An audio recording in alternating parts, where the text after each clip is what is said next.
considère presque comme un invité, Jean-François, parce que je crois que maintenant vous êtes à joie, hein, c'est le Jura, on oublie les journalistes. On est chez soi. Vous êtes entre vous. Hein. Juste une petite question, Jean-François. Hier soir, j'ai affirmé à l'antenne que vous feriez n'importe quoi pour nous présenter les images. Ces images, malheureusement, on ne les a pas vues. Vous avez des ennuis de circulation, je crois. Voilà, vous savez que les délais sont très courts pour acheminer les cassettes depuis le moment de la fin du match de hockey sur glace jusqu'au moment où on les envoie à Genève.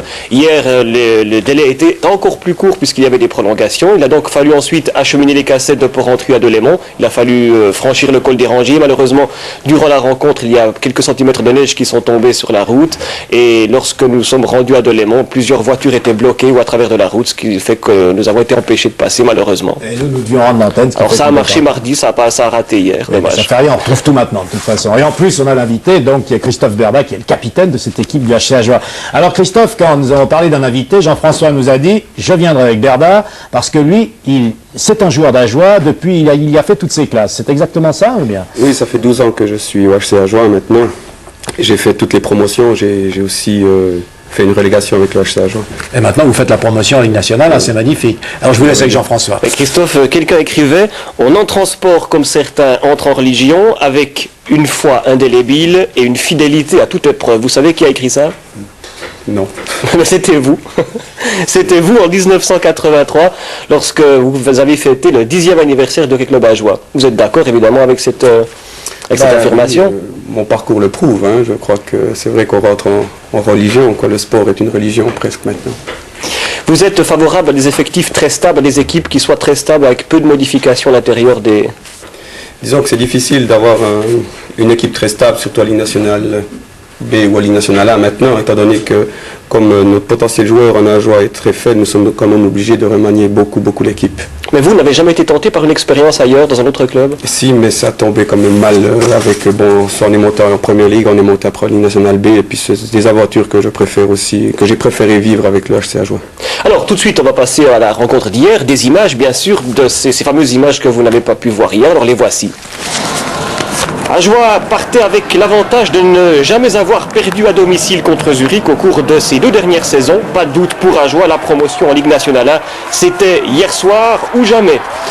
Et pour Ajoie, ça va débuter très fort. Après 4 petites minutes déjà, un premier but signé Bruno Maurer.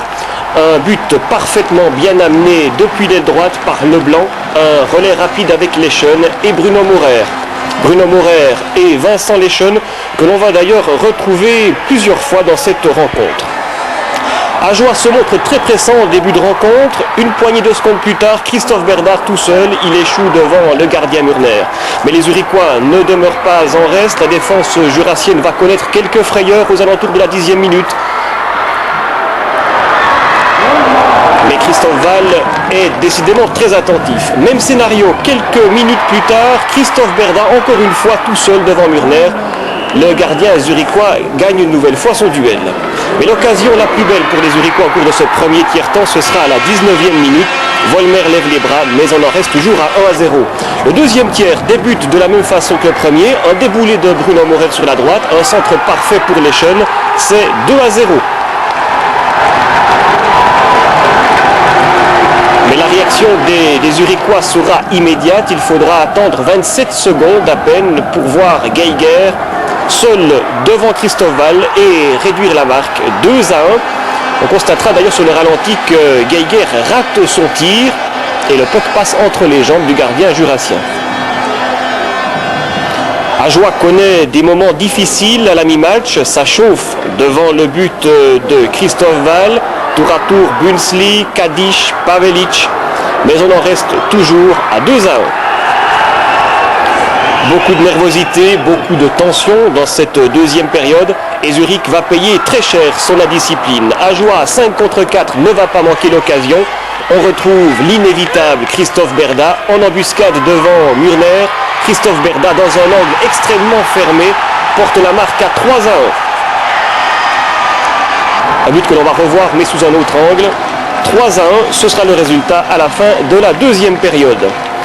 Ajoie a le match bien en main. Et on se dit que c'est peut-être le tournant du match lorsque Geiger tout seul affronte Val et échoue. Mais pas du tout, vous allez voir, la réponse sera autrement plus cinglante. Condamnés à prendre tous les risques et à jouer leur va-tout, les Zurichois vont réduire la marque une première fois à la 47e minute grâce à Pavelic. Les Zurichois qui étaient à 5 contre 4. Une minute et demie plus tard, à peine, coup de théâtre, et vous allez le voir, un but tout à fait surprenant marqué de la ligne rouge par l'arrière Nef. Un tir qui surprend le gardien jurassien, c'est l'égalisation 3-3. 2 minutes plus tard, 52e minute, Pavelic, encore lui, c'est 4-3. Zurich vient de marquer 3 fois en 6 minutes. Alors qu'on donne plus très cher des chances des Jurassiens dans cette partie, les événements vont nous donner tort à 3 minutes seulement de la fin du match. Le puck va revenir sur la canne de l'arrière Rohrbach. Rohrbach qui va tromper Murner et égaliser du même coup dans une ambiance que l'on peut imaginer. 4-4. 4-4, ce sera le résultat à la fin du temps réglementaire. On va donc jouer les prolongations, comme mardi dernier d'ailleurs, et le suspense sera bien sûr total, le suspense qui va durer exactement 1 minute et 7 secondes, le temps pour Métivier de tromper Murner et de marquer le but de la victoire, le but du 5-4 qui permet au HC Ajoie d'accéder à la Ligue supérieure, en Ligue nationale A. On soulignera que c'est la première fois qu'un club jurassien entre dans l'élite nationale. Encore une fois, le but décisif du Canadien Daniel Métivier, un des grands bonhommes de ces playoffs.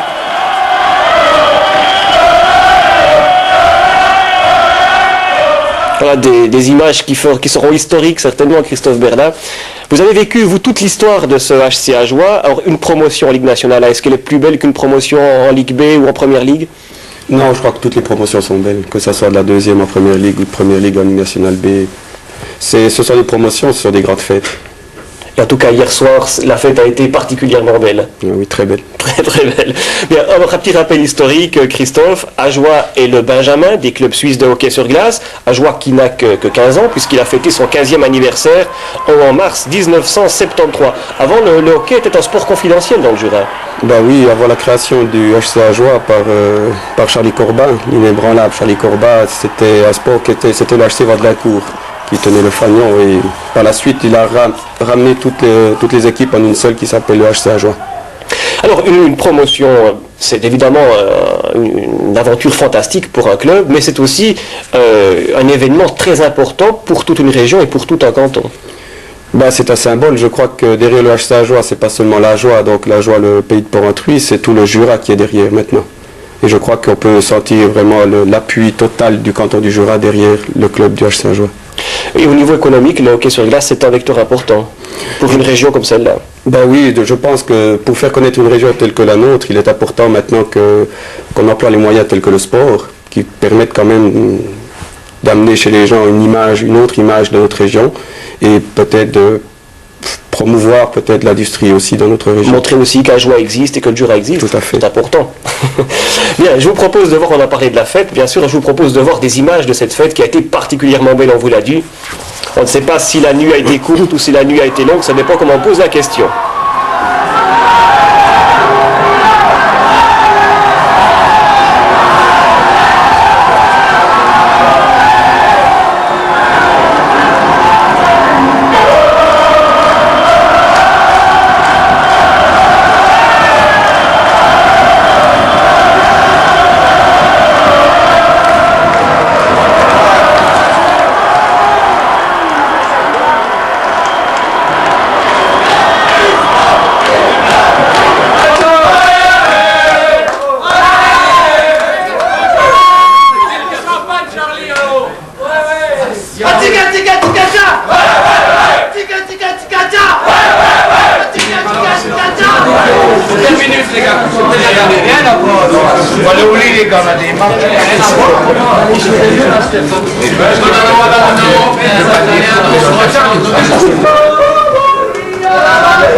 On fait toute l'attention pour l'entraîneur à la douche à la rivalité.